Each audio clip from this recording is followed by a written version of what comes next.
है समावेशीका चरणहरू। समावेशीका चरणहरू। अब पहिलो के अरे चरण भन्नु त? उपस्थिति। अब उपस्थिति भनेको के हो? उपस्थिति होइन नि? उपस्थिति र सहभागिता एउटै हो त? पहिलो चरणमा सँगै राख्छु। पहिलो चरण उपस्थिति, दोस्रो सहभागी। अब फरक गर्छ नि त, हेर्नु त है। सहभागिता। अब यता सुन्नु त, यता अब उपस्थिति र सहभागितामा फरक छ। अहिले तपाईहरु यहाँ भएको के हो? यो उपस्थिति हो कि सहभागिता? ल अब यहाँ दुईटै छ हेर्नु। एउटा छ उपस्थितिवाला पनि छ, एउटा सहभागितावाला पनि छ। कसरी छुट्याउने भने जो मान्छे यहाँ हाजिर मात्रै भएको छ, चुप लागेर बसेको छ भने त्यो उपस्थिति भयो। सहभागिता भनेको जो मान्छेले अहिले यहाँ मसँग इन्टरेक्सन गर्छ, बोलिराखेको छ हैन, यो हो कि होइन भन्दाखेरि उसले थप्छ। अब यो भनेको के हो भनेर क्वेसन दिँदाखेरि उसले जवाफ दिन्छ भने त्यो चाहिँ सहभागिता। त्यसकारणले समावेशी शिक्षाको लागि पहिलो काम भनेको उपस्थिति हो। उपस्थिति भनेको जो अपाङ्ग बालबालिकाहरू छन् उनीहरूलाई हामीले यहाँ ल्याएर के गर्नु पर्यो? हाजिर गराउनु पर्यो के? उपस्थित गराउनु पर्यो। अब उपस्थित नभइकन सहभागिता हुन्छ त? हुँदैन। त्यसकारणले पहिलो काम भनेको अपाङ्ग बालबालिकाहरूलाई हामीले समावेशी शिक्षा दिनको लागि उनीहरूलाई सिकाइ प्रक्रियामा के गर्नु पर्यो? उपस्थित गर्नु पर्यो। क्लियर भयो कुरा?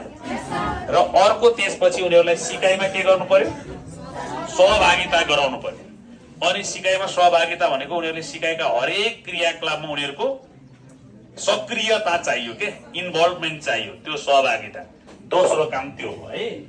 अब उपस्थिति र सहभागिता तेस्रो काम के हुन्छ उनीहरूमा? अब तेस्रो काम सशक्तिकरण हुन्छ। के हुन्छ अरे? सशक्तिकरण। सशक्तिकरण हुन्छ। अब सशक्तिकरण भने के हो?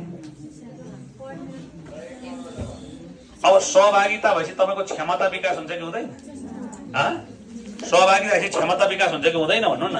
जस्तो अहिले यहाँ जो विद्यार्थी मैले पढाएको बेला हो होइन भन्छ अथवा कुरा थप्छ, त्यसले जान्दछ कि चुप लागेर एउटा मूर्ति जस्तो बसेर केही नभन्ने मान्छेले जान्दछ भन्नु त? हो, जसले बोल्छ उसले जान्दछ नि त। भनेपछि सहभागिता भएपछि उसको क्षमता विकास हुँदो रहेछ। क्षमता विकास भएपछि ऊ के भयो त? सशक्त हो। उसमा क्षमता बिल्डअप हुनु नै सशक्तिकरण हो। करण भन्ने त्यो जहिले बढ्नु हो क्या? तपाईँ सजिलोसँग बुझ्नुहोस्। अब काहीँ पनि करण लाग्यो भने नि तपाईँ नझुक्किनुहोस्। सहरीकरण भने के हो? सहर बन्ने प्रक्रिया। सहर बढ्दै गयो सहरीकरण होइन? सहरीकरण। औद्योगिकरण, उद्योगहरू स्थापना हुँदै गए औद्योगिकरण। हेर त, एक ठाउँ पढेपछि त अर्को मिनिङ बुझ्नै पर्दैन नि। अब करण त्यसै सशक्तिकरण। आजभन्दा भोलि तपाईँको क्षमता बढ्यो, भोलिभन्दा पर्सि क्षमता बढ्यो, पर्सिभन्दा अर्को दिन क्षमता बढाउने के हो? सशक्तिकरण। त्यसकारणले हामीले समावेशी शिक्षा दिनको लागि पहिले जो शिक्षाबाट वञ्चित छ उसलाई उपस्थित गराउनु। उपस्थित गराइसकेपछि उसलाई के गर्ने? सहभागी गराउने। सहभागी भएपछि उसको आफ्नो क्षमता के हुन्छ? बढ्दै जान्छ। सशक्तिकरण हो। अनि क्षमता बढेपछि के हुन्छ? दक्ष हुन्छ, मुक्ति पाउँछ उसले। अब अरूको भर पर्नु पर्दैन। त्यसपछि चौथोमा के हुन्छ? मुक्ति प्राप्त हुन्छ।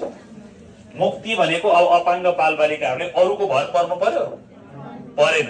अथवा जो मान्छे केही गर्न नसक्ने छ, कमजोर वर्ग छ हैन, आर्थिक सामाजिक रूपले पनि कमजोर वर्ग छ, उनीहरूलाई पनि हामीले उपस्थित गरायौं, सहभागी गरायौं, क्षमता विकास गरायौं। अब ऊ आफै के भयो? सक्षम भयो।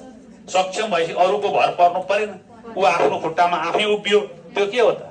मुक्ति हो। अब बल्ल मुक्तिमा पुगिसकेपछि मात्रै हाम्रो समावेशी शिक्षाको उद्देश्य पुरा भयो। उनीहरूलाई हामीले पढाउनु भनेको त क्यापेबल बनाउनु हो नि त। जस्तो तपाईलाई अहिले बुवा आमाले पढाउनु भनेको, अहिले एउटा गीत आएको छ नि, के अरे मैले बिर्सिहाल्छु तर आशय चाहिँ बुझ्छु।